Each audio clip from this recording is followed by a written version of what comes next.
Due to the graphic nature of the crimes discussed during this podcast, listener discretion is advised.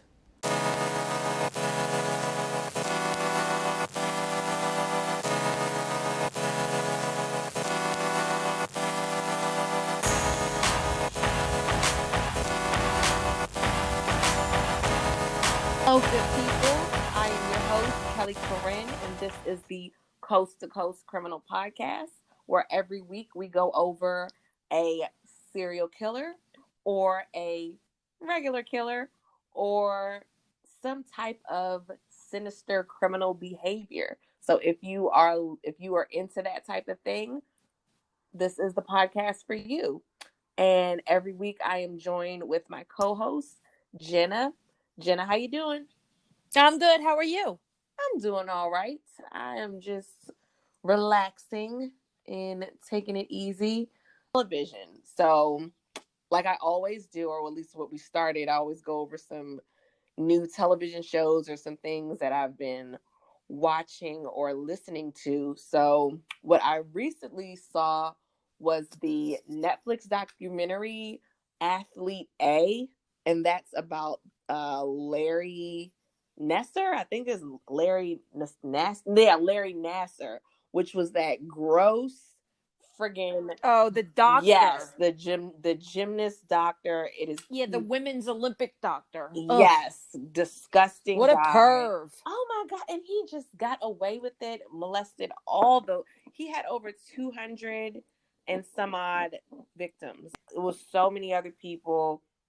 It was really disgusting. It happened at the camp. Like a lot of this happened at the camp where they would go to the, what was it? The Bella, I can't think of it, but like their coaches, the Olympic coaches, those Romanian coaches, they were like the coaches for a million years. Yeah. They said that they didn't know what was going on. They might not have. I really don't know. Like I can't be like, oh, you guys knew, because if they're not in the room, they might not have known. But they would run such a like a torturous practice, like a torturous camp for them, because that's how they would win. They would like pretty much just, oh my God, yeah, like pretty traumatizing all over. Yeah, just pretty much kind of, I don't want to say abuse the girls, but they ran their program with an iron fist. So disgusting. It pretty much was a perfect place for him to groom these girls, and I just felt so bad for them because a lot of them actually did report him, and the friggin' USA Gymnastics just didn't do anything about it. This week we are going to jump into John List, and I'm going to turn it over to you, Jenna, because I did not research this case, so it'll all be new. Well, I knew nothing about this case, and my mom actually, shout out to Pinky, my mom brought this case to my attention and said, oh my God, you guys have to talk about it.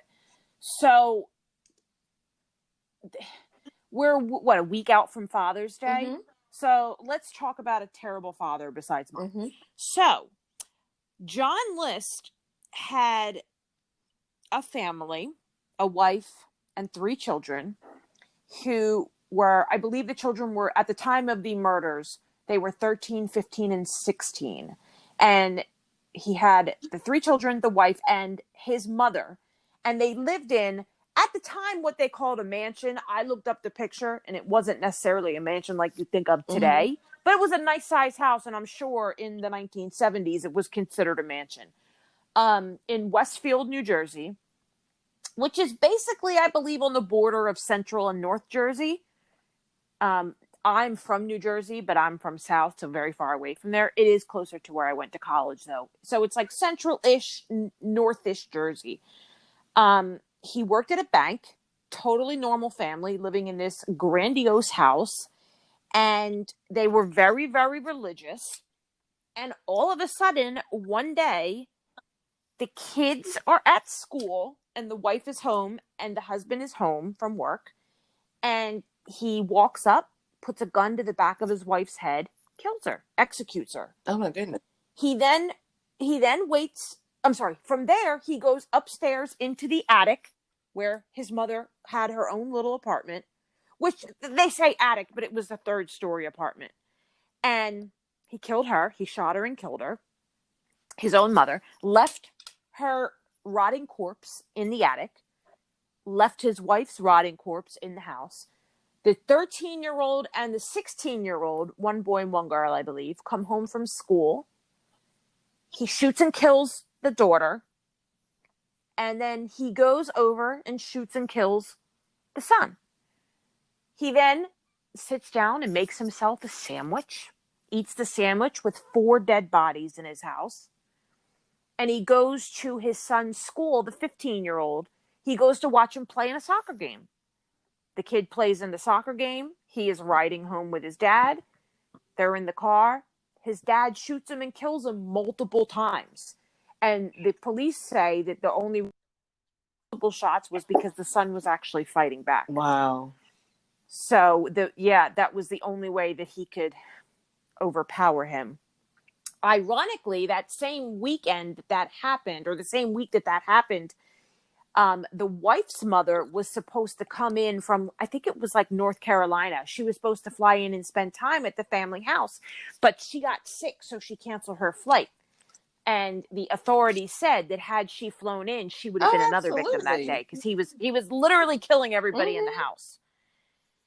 So he detailed all of the killings in a letter. Literally went through every detail of how he killed everybody. And he said there were 2 driving forces behind the murder. The first was the family's financial situation. I heard about this. I know this story. I heard about this story. You better than me, because I did not. Mm-hmm. So the bank that he worked at, which he had a really nice job at, the bank closed down. And he was therefore fired, but technically he just lost his job because the bank closed. He was too ashamed to tell his wife what happened. It's not like he got fired for going in drunk. I mean, the bank closed down. Mm-hmm. So he went every day pretending he was going to the bank, and he went and sold newspapers at a train station. Would do his regular hours and then come home. So his wife never knew that they had money trouble. And this was a mounting and driving force behind the executions. The second reason was that he said that he saw them straying from their religion, and he felt like they were evil, and that he wanted to execute them all right at the same time so that he could save their souls and they could go to heaven, and one day he would join them in heaven. Was the grandma and like that was German descent? Did they ever say that? She may have been. Okay, was the mother like an alcoholic? She may have been. Okay, I'm not even really sure. Did the mother have syphilis? Probably. What do you mean probably? Because I'm saying that would have contributed to him saying, did you hear syphilis that from sex. Did you hear about this stuff, like what I'm saying? Like, did you hear that? No. Okay, because this is why I'm saying that, because I do know of a story of New York. Okay, did this man have a daughter? Yeah, one daughter, 2 sons, I believe. Was one of the daughters like into acting? I did not see anything about that. Okay, because there was an episode on ID that sounds an awful lot like this, and the show is called, oh my gosh, my worst nightmare, and this sounds. I hate that show. This sounds freaking like hate it. That was on there, but I'm not 100%. But like you telling these details is kind of, I think I've heard a little bit of this story. But I'm sorry. Go ahead, finish up. So he kills everybody and leaves the bodies all in the mansion and leaves the lights on. So the neighbors at first didn't think anything was weird because it was a very reclusive family. So they didn't really think anything of it. They never really saw the family. What started to trip the neighbors was that the lights in the mansion were on all day, every day, and all night, every night. This was the episode that I was thinking of. I'm sorry, I gotta get you. This was the episode. Gross. See, I told you I turned that show off. I don't watch it. It's too creepy for me. I was watching this. So they were only tipped off when the light bulbs went out. And they thought, well, something is definitely wrong. And here are all these rotting corpses. Now, the father, the husband, had fled. He actually went and lived in a couple different states. And he had met and married a woman, and they moved. I believe he met her and married her in Colorado, and I think then they moved to Virginia after that. Yeah. And he was living under an assumed name, which he was going by Bob Clark, which according to records was somebody he was friends with in college, but then they found the real Bob Clark, and he said, I don't know who that John List is. So we don't know, but he was going by the name Bob Clark, and he was finally caught and arrested. And he had confessed and again referenced that this was basically a religious sacrifice, which is so disgusting to the core if you think about it. Because I'm not a really religious person at all, but I don't understand the use of religion as like a justification for killing people, especially not your own family. But like, you see that a lot with these cases. They're called, some of them they're that I've family seen, annihilators. That's what it's called when you, like, the men that kill yeah, their whole family. because you kill all of them. Yeah, like a family mass murder. Yeah.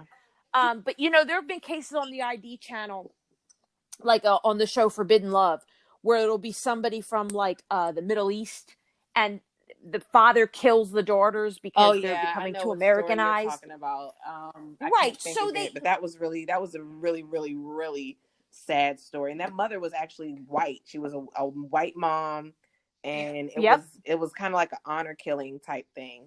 And the girls were exactly actually what really it good is. girls. They weren't sleeping with boys or acting wild or anything. They just were Americans. But I know exactly the story you're talking about.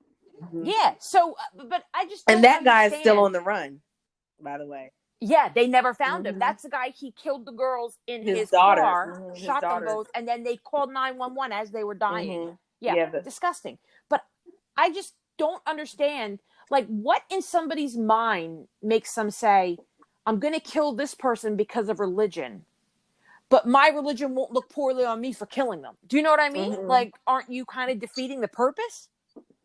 Yeah, I don't know what's going on in their heads. I don't get that. But yeah, so basically what happened was the mom was the first wife. The mom was an alcoholic, and now I don't know if this is true. I'm just basing this off the reenactment from the episode on ID channel. But the mom was an alcoholic, and her first husband was like a real man. He was a war hero, but he had syphilis, gave her syphilis.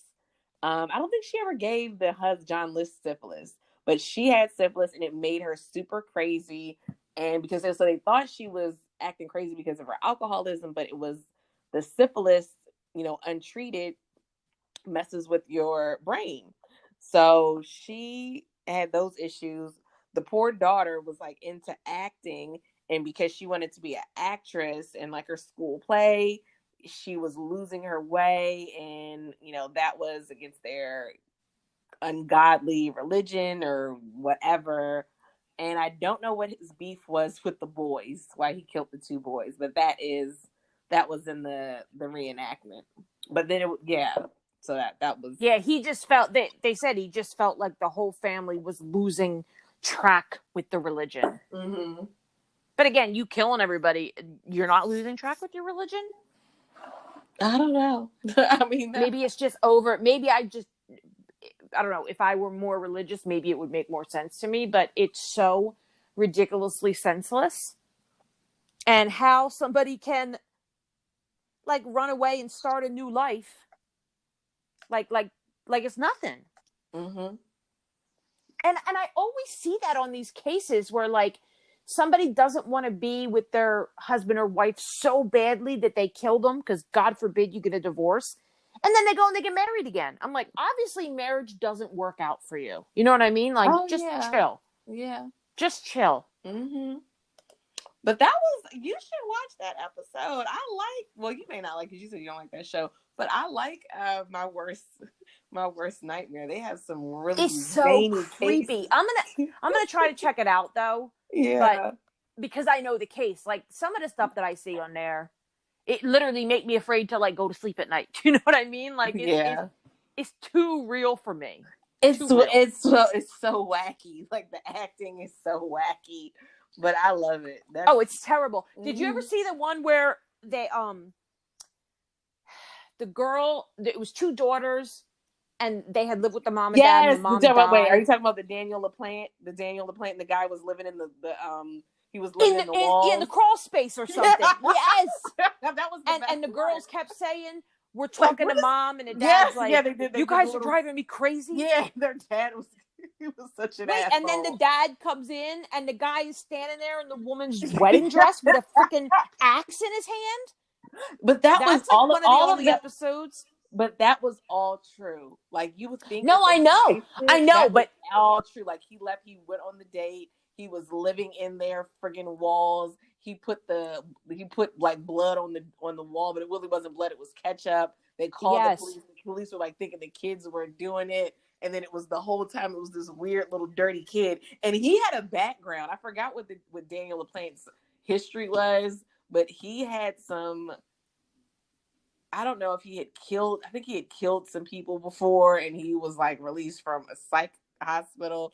But that one was crazy. But wasn't it that he was living in their house because he wanted to either that he wanted to date the girl or she had rejected him? Yeah, no, he liked her. He liked the girl. And look, I liked a lot of people in my past. I never moved into someone's crawl space without telling them. He was right. You got to let him know first. But he was so wacky. Like he showed up at the date, got kind of dirty. And now I don't know how they met because this was before the internet, but somehow she thought he was going to look a different way. Like somehow he had catfished her too. Now I don't know how he did that because there was no internet, but. Well, that was one of the first episodes I actually watched of your work. And that was probably the last one that I watched because I was like, oh, hell no. I'm not going to be checking in my closets. I already check behind the shower curtain every night before I go to bed. I'm not going to be checking every nook and cranny in this house before I feel comfortable going to sleep. Do you know what I mean? Like, that's too much for me. Mm-hmm. You know, as a person with anxiety, you don't need nothing more to sink the ship. Right. Like, it's too much. I gave up on it. Right. That's why, like, Mama June is a much better outlet for me than that. I can't. This was a good one. This was a good one. I like this was a little quickie. The dirtbag John List case, slaughtering his whole family, execution style for most of them, back of the head, such a coward way, and then goes and starts a new life. And 20-some years later, they catch him. It's disgusting. At least they caught him. So that was good. And he ended up dying in prison too, though. Awesome. So at least this guy got his in prison. Good. I'm glad to hear that. Disgusting. Glad to hear that. Yeah, so New Jersey's finest. And horrific. Yeah. Well, that's it for this week. That was a good one. That's what we got. And what are our social handles, Jenna? Instagram, Coast to Coast Criminal Podcast. Cool. Coast to Coast Criminal Podcast on YouTube also. Yes. And I would give mine again, but literally, you'll be so disappointed if you go to my own personal Instagram. Well, that's okay. We got. So I'd rather you. We got Coast.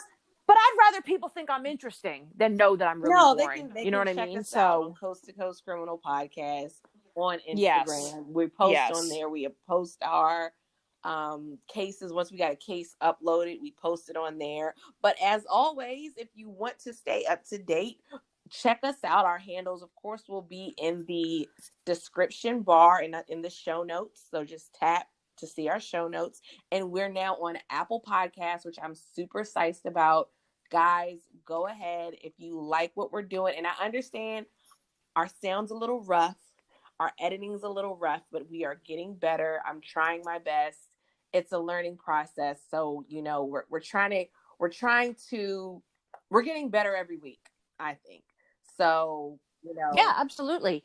And definitely, though, but throw us a bone. Throw us a bone and give us a 5-star rating. Just yeah, 5 stars is dope. And we are always open to comments, suggestions, questions. Like, work with us. Let us know what you guys still want to see, what you want to hear.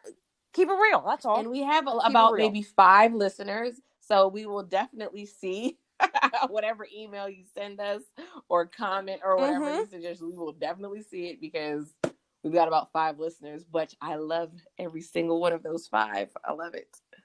But that's it. Oh, my family's going crazy over it now. I love it. I love it. That's awesome. Your family's so cool anyway, though. They're super supportive.